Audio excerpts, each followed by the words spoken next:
Good day, everybody, and welcome to another edition of the Military and Foreign Affairs Network. I am your host, the voice of reason. In this episode, we're continuing our ongoing coverage of the war between the Russian Federation, the North Atlantic Treaty Organization, and its Ukrainian proxy forces. Now, I have gone in depth about the progress of the war, the end state of the eventual war. And I won't call it, obviously, a special military operation or nothing of the sort. It is not a special military operation. This is a war. This is a conflict, a major conflict between what is essentially two industrial powers, NATO, the Russian Federation, and it's, as I've said before, it's Ukrainian proxy forces. Now, I'm going to right now switch gears a little bit. There is a narrative that is being created right now that is attempting to articulate and explain how the Russian Federation will, after the war between Russia and Ukraine, then proceed to invade Western Europe. And you're seeing various pro-Western, pro-NATO think tanks talking about the operation, what is essentially Phase Zero prep. Phase Zero prep. And you're starting to hear more and more of this from NATO sources. Phase Zero prep. And what NATO is saying is that essentially it believes that once the war is complete between Ukraine and Russia, the next step in the denatification of Eastern Europe will be a Russian attack against Poland and possibly against the Baltic states. And this is that Phase Zero preparation. Now, the problem with this is the forces of the North Atlantic Treaty Organization and its analysts are having to come up with theories that would have the ability of articulating a Russian attack without a massive tank fleet. A operation without thousands upon thousands of main battle tanks, heavy armored divisions, spearheading an attack towards Warsaw, an attack towards Budapest, Prague, what have you, right? The old Red Arrow operation. So now they're coming up with strategies that the Russians could implement after the war, after this tiring war with the Ukrainians, in which the Russians would suddenly alter strategy and utilize a hybrid type of war with drones and light infantry and various other systems and strategies and tactics that have not been used in previous conflicts until we're seeing those strategies and tactics being utilized now in the Ukraine. But the idea, especially with the Institute of the Study of War and some of these other organizations, is trying to articulate this strategy and ability and capability, and more important, capability, that the Russians would be able to use against the West. Now, the problem with that is the Russians have absolutely no intent to invade Western Europe. That is not a current operational plan by the Russian Federation as we speak. Now, the reason the West, the North Atlantic Treaty Organization, is coming up with these possible strategies that the Russians could use against the West is to continue the war in the Ukraine. Continue the war in the Ukraine. In the mind of NATO and what it is trying to project to the population of Western Europe and here in the United States is that as long as the West is fighting Russians in the Ukraine, the ability for it to invade Western Europe will not occur. The prospect of a Russian invasion of Western Europe while Russia is fighting inside of the Ukraine will not occur. So again, the premise is if and when the war with the Ukrainians is complete, that the ISW is stating that at that point in time, Russia will then turn on the West.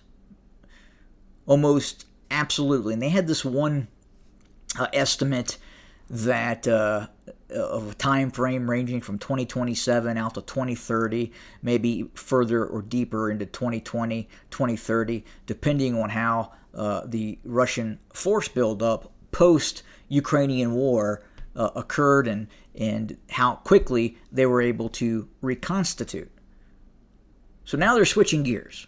ISW, NATO, these think tanks that peddle what I believe is essentially false information, designed to further the military-industrial complex. Again, it is designed to create this fear that after the war in Ukraine ends, that there is going to be this Russian operation against Western Europe. It's not going to happen. Could there be a Russian operation against the Baltic states at some point? Possibly. But again, that is a NATO miscalculation. Obviously, the citizenry of Western Europe is not going to sacrifice itself tens of thousands of troops and enter into a state of war with Russia over the Baltic states. Again, that was a strategic decision that was a fallacy. It was a mistake. Now, are the Russians looking to invade the Baltic states right now? Probably not. It would have probably have been easier for the Russians to invade the Baltic states before they were to invade the Ukraine.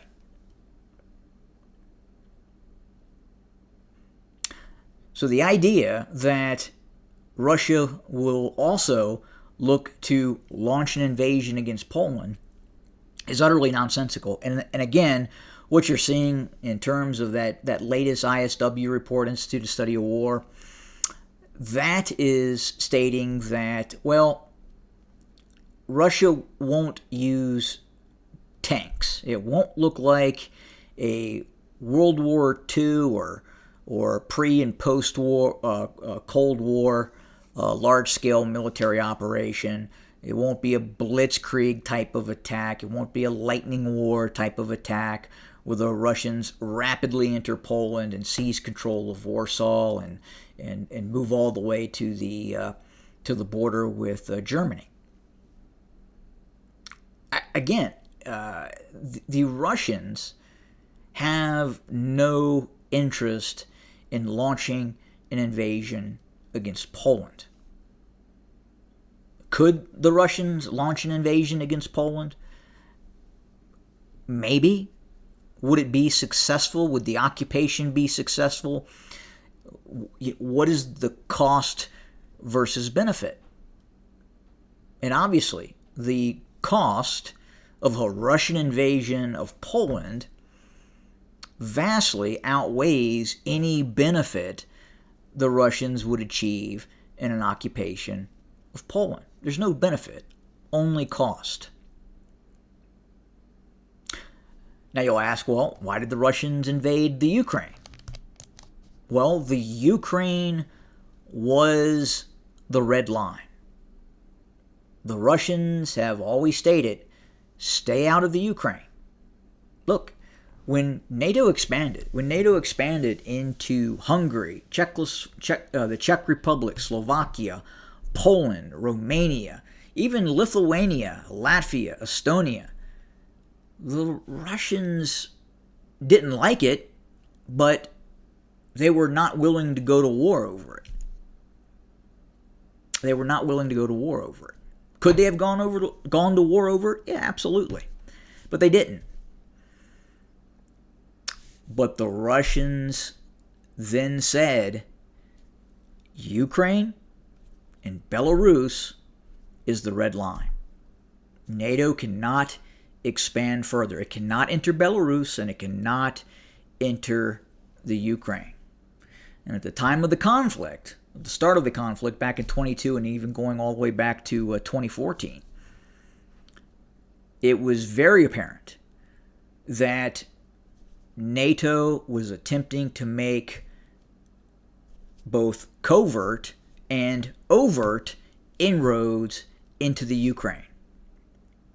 Look, we have contractors here in the United States that were paid to go to the Ukraine and act as mercenaries. These are former and current U.S. intelligence personnel.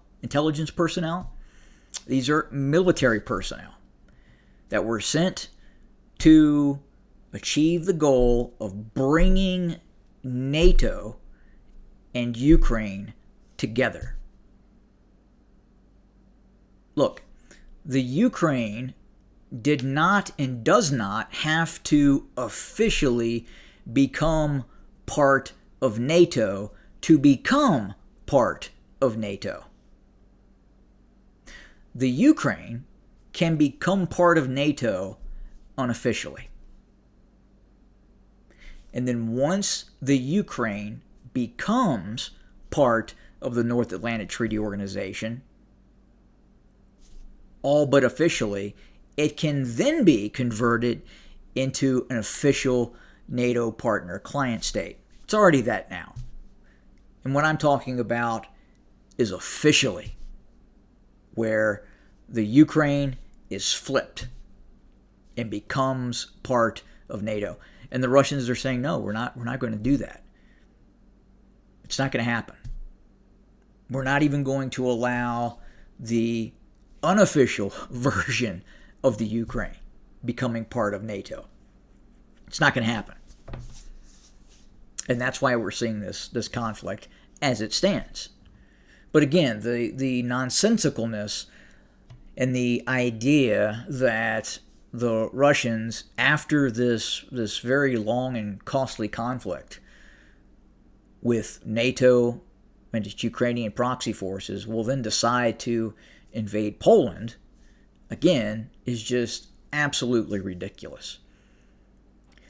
And unfortunately, the state of the understanding and the intellect of society right now has been completely dumbed down. So it is very easy on broadcast news to have a former general who now works for the Institute of the Study of War to come on a news broadcast and then just simply state something that is fantastical in terms of, hey, after the fall of the Ukraine, the Russians will then invade Western Europe. Western Europe is next. But if you have any understanding of the actual strategic situation on the ground, if you look at capability, what is the Russian capability of entering a state of what would essentially be the Third World War against Western Europe? What is that capability? And more importantly, how does that benefit the Russian Federation? If the Russians invade Poland and are able to take control of much of Poland, how is that going to benefit the Russian Federation. Is it going to benefit the Russian Federation? Is it? No. The short answer is absolutely not. Again, you're looking at another very long and costly conflict. Now,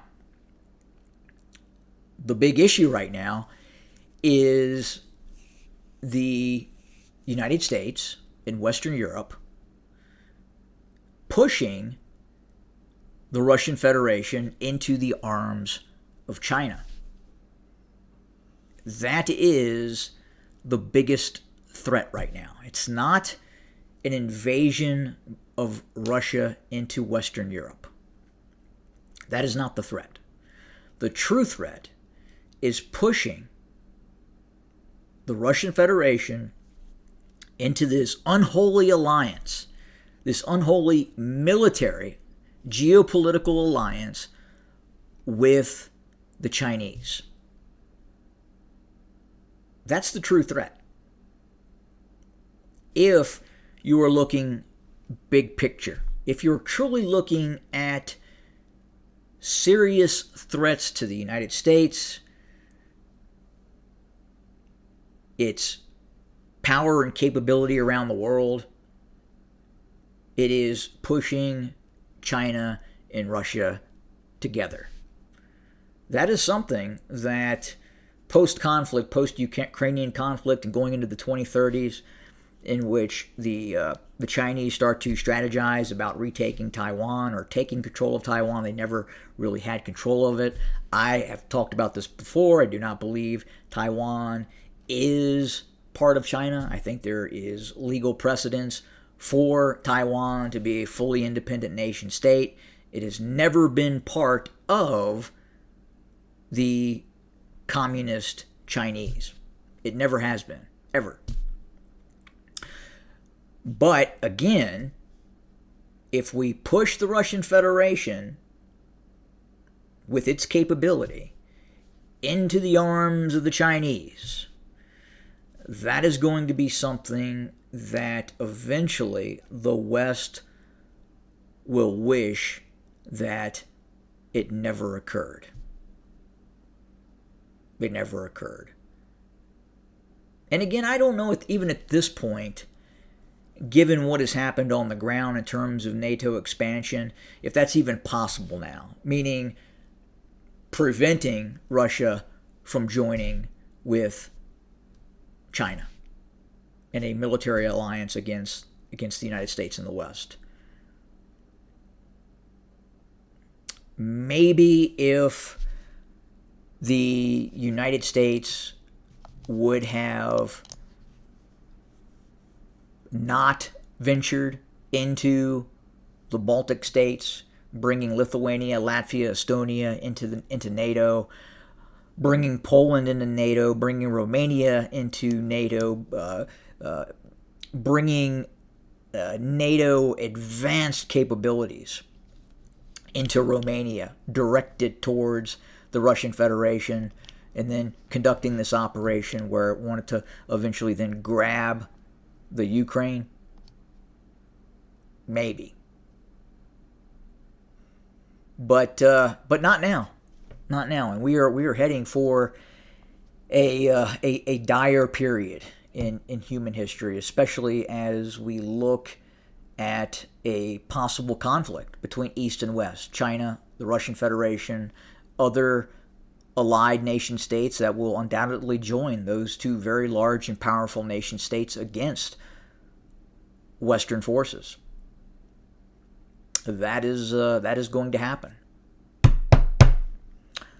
But again, this leads me all back to the International Institute for the Study of War, the Institute for the Study of War, in this, again, this completely nonsensical analysis that would lead one to believe that in the absence of traditional, conventional capability, Russia is still planning on launching an invasion of what is now Western and Eastern Europe.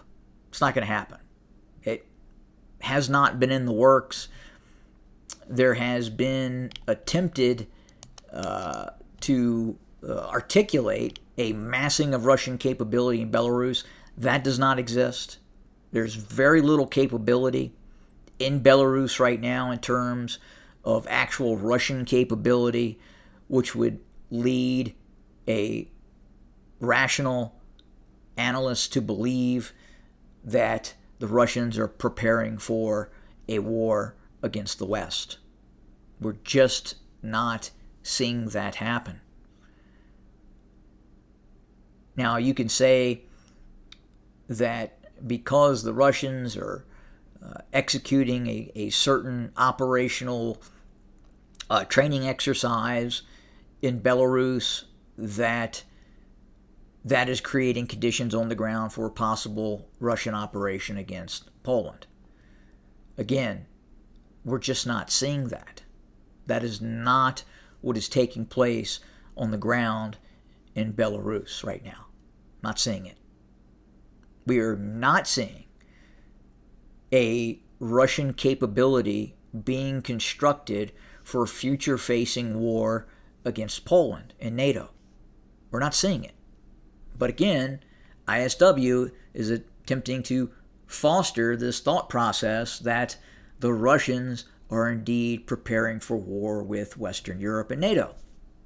Not happening. Don't believe it. Are the Russians eventually going to resolve this conflict in Ukraine? Yeah, absolutely. That's going to happen, and we're watching it day in and day out.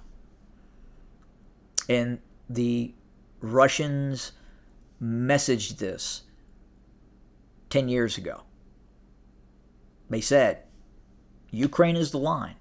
Belarus is the line. We are not going to allow NATO into the Ukraine and Belarus. It's just not going to happen. Because again, as I've talked about this before, if and when NATO takes control of the Ukraine, what is next? What is next? And the Russians know exactly what is next, and that's why we're seeing this conflict. But again, the big threat, the real threat, is pushing Russia and China together. If strategy makers in the West were really smart, they would have done everything possible to bring Russia maybe not into the West, but create an atmosphere where a reasonable relationship with the West would prevent this military alliance between Russia and China.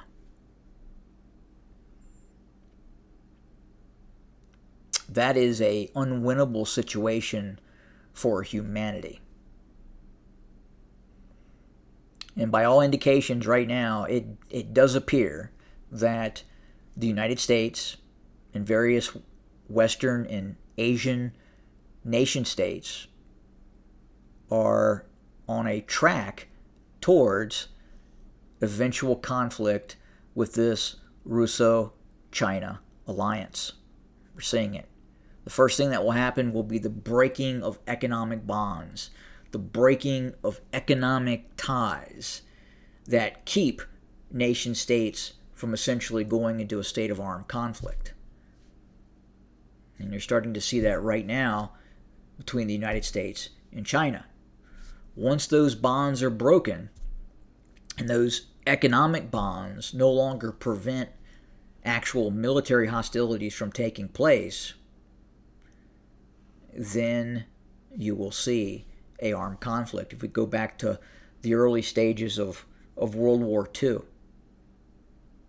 the economic implications that occurred in which the Japanese were concerned about resources and the ability to get resources from the United States.